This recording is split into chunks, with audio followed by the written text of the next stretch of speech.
السلام علیکم ورحمۃ اللہ وبرکاتہ۔ میں ہوں عبدالوہاب اور آپ دیکھ رہے ہیں نقطہ گائیڈنس چینل۔ 2 دن تک فلاں عمل کریں اور کروڑ پتی بن جائیں۔ کروڑ پتی بننا یہ انسان کی خواہش ہے۔ ہر آدمی یہ چاہتا ہے کہ میرے پاس زیادہ سے زیادہ پیسے ہوں اور میرے پاس زیادہ سے زیادہ دولت ہو، اور یہی وہ انسان کی دکھتی ہوئی رگ ہے کہ جس پر انگلی رکھ کر کچھ نفسیاتی یعنی اپنے نفس کے پجاری اور اپنے نفس کے غلام لوگ انسان کی اسی دکھتی ہوئی رگ پر انگلی رکھ کر جو ہے وہ انسانوں کو گمراہ کرتے ہیں، انسانوں کو صحیح راستے سے ہٹاتے ہیں، اور انہیں اس بات کی کوئی فکر نہیں ہوتی کہ اگلے کے ساتھ کیا ہوگا اور میرے ساتھ کیا ہوگا۔ ان کو بس صرف اس بات کی ہوس ہوتی ہے، لالچ ہوتی ہے کہ مجھے کسی طریقے سے میرے پاس دولت آ جائے، میرے پاس پیسہ آ جائے۔ چنانچہ اس بات کو دیکھتے ہوئے، اس بات کو لیتے ہوئے، اس پیسے کی لالچ میں، اس پیسے کی ہوس میں بہت سارے ایسے ادارے ہیں، بڑے معروف ادارے ہیں، بڑے مشہور ادارے ہیں، ان کے میگزین نکلتے ہیں، ان میں اس قسم کی فضول واہیات ہوتی ہیں، اور کہ آپ فلاں وظیفہ اتنی دفعہ پڑھ لیں، فلاں کام یوں کر لیں، فلاں صورت کو آپ اس طرح کریں تو آپ امیر بن جائیں گے، آپ لاکھ کروڑ پتی بن جائیں گے، آپ کے پاس دولت آ جائے گی، آپ کی پریشانیاں دور ہو جائیں گی، آپ کے غم دور ہو جائیں گے۔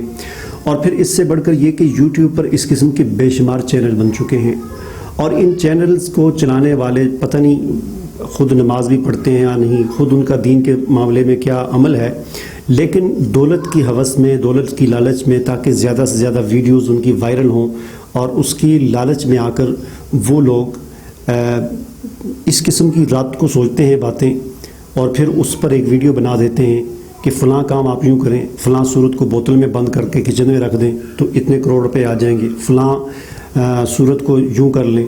یعنی اللہ تعالیٰ کی جو کتاب ہے قرآن حکیم، اللہ تعالیٰ نے کس مقصد کے لیے اس کو نازل کیا، اس کا پورا قرآن آپ اٹھا کر دیکھ دیں۔ الف لام میم ذالک الکتاب لا ریب فیہ ھدی للمتقین، اللہ تعالیٰ نے اس کتاب کو ہدایت کے لیے نازل کیا ہے۔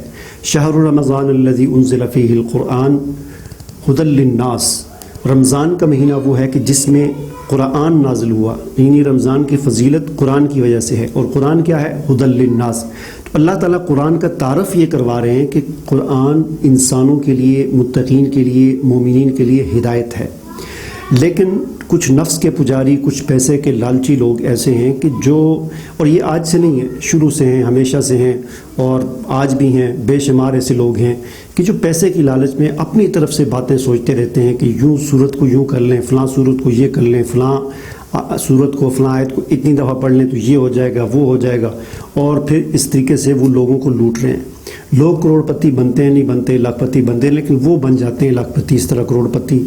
ان کو یعنی ان کی ویڈیوز کو لوگ دیکھتے ہیں، اس سے ان کے پاس دولت آ جاتی ہے، اور جو پھر مارکیٹ میں بیٹھے ہوئے ہیں وہ اس طرح چندے اکٹھے کرتے ہیں، اپنے مرید بناتے ہیں ہزاروں لاکھوں کی تعداد میں۔ کوئی اپنے میگزین اس بات پر بیچ رہے ہیں، ان کے میگزین جو ہیں، رسالے جو ہیں، لاکھوں کی تعداد میں نکل رہے ہیں، شائع ہو رہے ہیں۔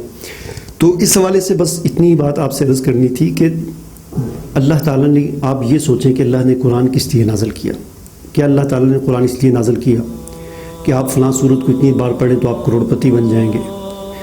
کیا اللہ تعالیٰ نے قرآن کو اس لیے نازل کیا کہ فلاں صورت کو آپ بوتل میں بند کر کے سورہ رحمان کو آپ کچن میں رکھیں تو آپ کا کچن ہر وقت بھرا رہے گا؟ کیا اللہ نے قرآن کو اس لیے نازل کیا کہ فلاں پرچی کو آپ جو ہے اپنی جیب میں رکھیں، اس صورت کو لکھ کر تو آپ کی جیب کبھی خالی نہیں ہوگی؟ کیا اللہ تعالیٰ نے قرآن کو اس لیے نازل کیا تھا؟ کیا صحابہ کرام کا یہ عمل تھا؟ کیا صحابہ کرام سے اس قسم کی باتیں جو ہے وہ ثابت بھی ہیں؟ کیا حضور صلی اللہ علیہ وسلم نے کبھی یہ بتایا کہ سورہ رحمان کو بوتل میں رکھیں اور اس سے جو ہے یہ ہو جائے گا، فلاں صورت کو آپ یوں کریں تو یہ ہو جائے گا، فلاں صورت کو اتنی بار پڑھیں تو یہ ہو جائے گا؟ کیا اللہ کے رسول صلی اللہ علیہ وسلم نے کبھی یہ باتیں بتائیں؟ تو یہ ساری باتیں ان کو سوچا کریں، ان پر غور کیا کریں کہ جو کوئی بتانے والا آپ کو کوئی بات بتا رہا ہے تو آیا وہ کہیں قرآن سے اس کا ریفرنس دے رہا ہے، دلیل دے رہا ہے؟ کیا اس کی کوئی حدیث سے کوئی دلیل دے رہا ہے؟ بس وہ اٹھاتا ہے، منہ اٹھا کے جو بولتا رہتا ہے اور لوگ اس پہ یقین کرتے ہیں، اور لوگوں کا وہ عقیدہ خراب ہوتا ہے۔ لوگ سمجھتے ہیں قرآن جو ہے وہ صرف پیسے کمانے کی کتاب ہے، قرآن جو ہے کروڑ پتی بننے کی کتاب ہے، قرآن جو ہے وہ کچن بھرنے کی کتاب ہے۔ اللہ تعالیٰ نے قرآن کا جو تعارف قرآن میں کروایا ہے، اور ایک مرتبہ نہیں بے شمار مرتبہ، صرف سورہ بقرہ میں کوئی 8-10 مرتبہ قرآن کا تعارف اللہ نے یہ کروایا کہ یہ ہدایت کی کتاب ہے، یہ ہدایت کی کتاب ہے، یہ ہدایت کی کتاب ہے، اس سے ہدایت ملتی ہے۔ لیکن اللہ تعالیٰ نے باقی چیزیں بھی اس میں رکھی ہیں۔ قرآن میں اللہ تعالیٰ نے جو ہے ہدایت بھی رکھی ہے، قرآن میں اللہ تعالیٰ نے ثواب بھی رکھا ہے، قرآن میں اللہ تعالیٰ نے برکتیں بھی رکھی ہیں، قرآن میں اللہ تعالیٰ نے جو ہے وہ شفا بھی رکھی ہے، یہ ساری چیزیں ہیں۔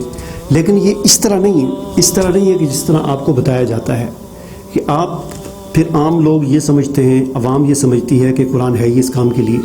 چنانچہ کوئی شخص کبھی بھی قرآن کو ہاتھ نہیں اٹھاتا، جب اس کی نوکری چھوٹ جاتی ہے تو پھر قرآن کو ہاتھ میں پکڑتا ہے، چومتا ہے، اور صبح چوم کے نکلتا ہے شاید مجھے اس وجہ سے نوکری مل جائے، اور ویسے قرآن کو ہاتھ بھی نہیں لگائے گا۔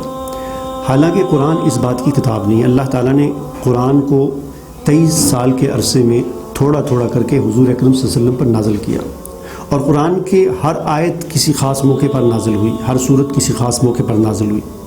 کیا سورہ رحمان اس موقع پر نازل ہوئی تھی کہ جب صحابہ کرام غریب تھے، صحابہ کرام کے پاس کھانے کے لیے کچھ نہیں تھا، حضور صلی اللہ علیہ وسلم کے پتھر پر بھی آپ کے بھی پیٹ پر پتھر باندھے ہوئے تھے، صحابہ کے بھی پیٹ پر پتھر باندھے ہوئے، کیا اس وقت سورہ رحمان نازل کی تھی اللہ تعالیٰ نے کہ اس کو آپ بوتل میں بند کر کے کچن میں رکھ دیں، یا فلاں سورت کو آپ اتنی بار پڑھیں تو یہ ہو جائے گا؟ کیا یہ قرآن کی توہین نہیں ہے کہ قرآن کے ساتھ لوگوں نے مذاق بنا دیا ہے؟ اللہ تعالیٰ نے کس مقصد کے لیے قرآن کو نازل کیا تھا؟ آج انسانیت جو ہے اس مقصد کو بھلا چکی ہے، تو ان باتوں کے پیچھے کبھی بھی نہ پڑیں۔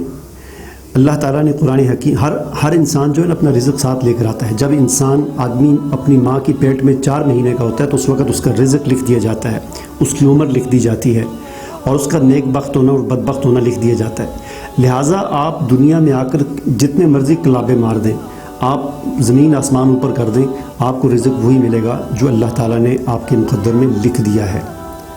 اور آپ جو مرضی کر لیں، آپ کی عمر اتنی ہی ہوگی جو اللہ تعالیٰ نے لکھ دی ہے۔ تو پھر اس قسم کی باتیں پھیلانے والوں کے پیچھے اپنا وقت بھی ضائع نہ کریں، اپنا عقیدہ بھی خراب نہ کریں، اپنا دین بھی برباد نہ کریں۔